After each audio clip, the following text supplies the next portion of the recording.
Hello good people, so today let's talk about the airflow or the cooling potential inside the new PC O11 Dynamic from Lian. The amount of interest that we've received on our review video, which you can check out over here, has been tremendous. Thank you for all the suggestions on what type of fan configuration I should test out today, so that is what I'm doing with this video. So let's continue right after this. Hi, I'm looking for a case. Well, look no further. I got this beauty. The H700i by NZXT. With all steel premium frame with a side of tempered glass to beautifully showcase any cooling adventure you might pursue, and cable management system that you wish you had earlier. All this lit up with integrated RGB lighting and built-in fan control. The H700i. This one's for you. Oh, I'll take it. And so a quick recap on this enclosure. It's pretty fantastic, but as you can see, it has no front intake, so it's just glass and glass. So the only airflow sections are the side, top, and the bottom. So we're gonna populate all those sections for exhaust and intake and see which one gives us the best result.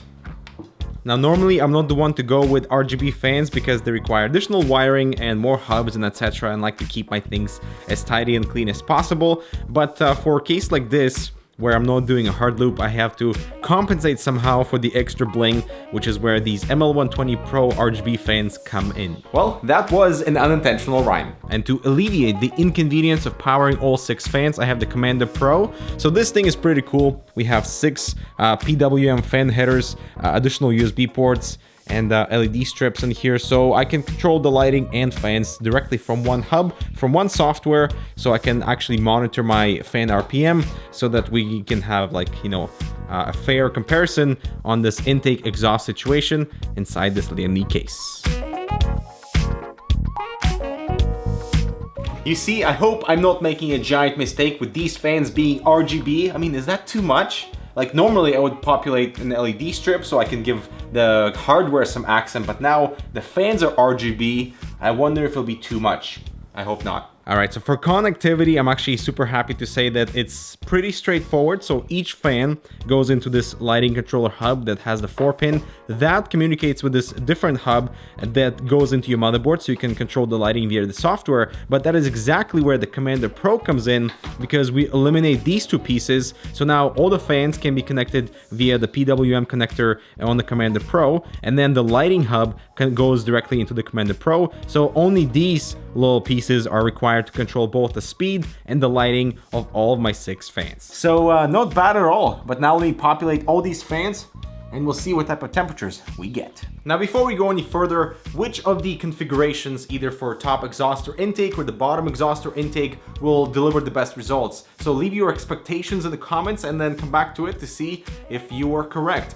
I think that adding some intake at the bottom will definitely improve the GPU temperatures, and because we're already exhausting so much with the 360 from the side, I want to know what temperatures we get by having a little bit of extra exhaust from the top, so we eliminate that heat around the motherboard area. So let the temperature testing begin. So I am trying to be careful with my testing, measuring room temperature, making sure that I account for any deltas in ambient temperatures, making sure that we account for what the temperature will be like without any side panels, then adding those levels of fans and their orientation to see how things change.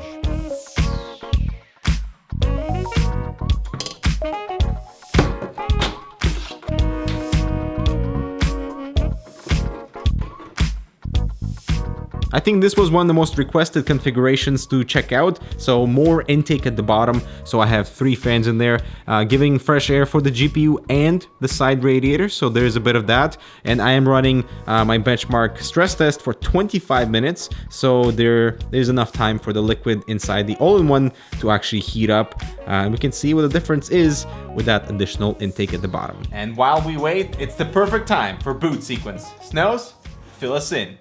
Hey, what's up, Dimitri and the audience? I'm Snows, your host for Boot Sequence, and did you know that AMD was working on DDR5 memory? Did you know that the latest Call of Duty might include a Battle Royale mode? Well, if you want the latest and greatest in tech, games, and perhaps fashion, I'm just kidding, do not take any fashion advice from me, but join me on Boot Sequence, link in the description below. So yeah, subscribe to Boot Sequence, all the social media is in the description. Now, let's get back to to our results. I'm also apparently collecting noise information because, of course, temperatures is one thing, but having a super loud system would mean, you know, you potentially don't want to have 6 or 9 fans in there. So we'll see which fan configuration actually is like the best balance between acoustics and temperatures. All right, so after 5 hours of temperature testing, here's the mothership graph, starting with an open case. This is your best case scenario for the CPU temperatures with the side exhaust, but the GPU suffers. Next in line is the radiator up top for exhaust, and all the other 6 fans set up to intake air, so both the GPU and maximum temperatures are totally under control. The next best CPU scenario is for the all-in-one side intake, 3 bottom fans for intake and 3 top for exhaust, but you can see the GPU suffers because of that extra heat delivered from the radiator. Next one is surprising, with both side and top set up for exhaust, CPU temps and maximum temperatures are higher, but the GPU gets that nice fresh air. Then the last one with the radiator side exhaust and only 3 bottom intakes would be the hottest scenario, since the top is not really utilized for that exhaust.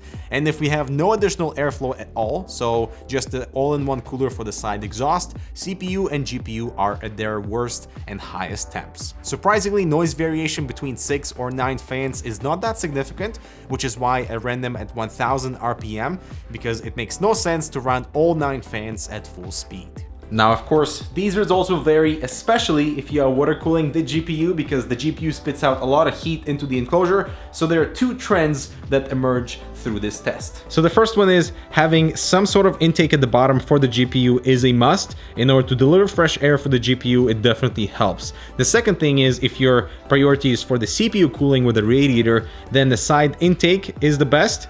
If you want to mount a radiator on the side, but it does negatively impact the GPU, so that's one thing to keep in mind.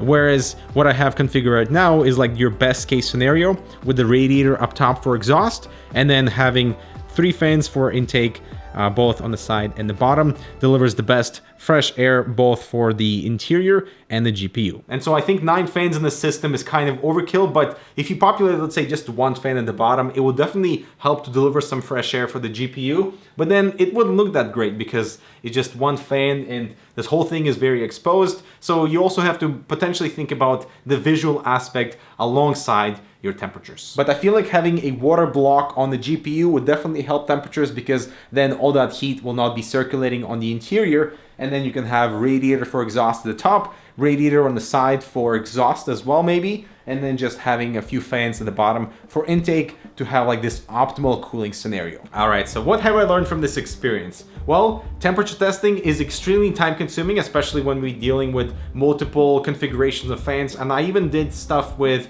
running the fans at full speed at multiple configurations just to see how that would impact temperatures, but that's not a really realistic scenario, and I'm gonna show you some numbers right now, and they are better, of course, because the fans are going full blast, but then the system is incredibly loud and would be thus unrealistic. And for number 2, I am so happy I have the Commander Pro, because I initially was thinking just using fan splitters and connecting the fans to my motherboard, but having the Commander Pro and having that exact RPM control to eliminate any variables in my testing is so awesome. Plus, lighting control, baby.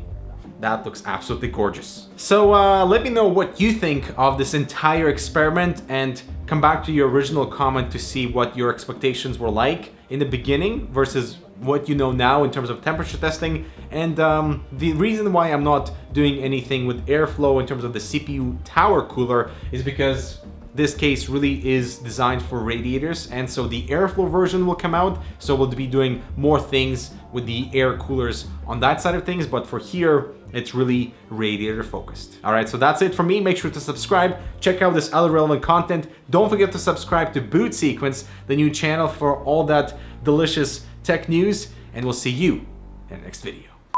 All right, good people.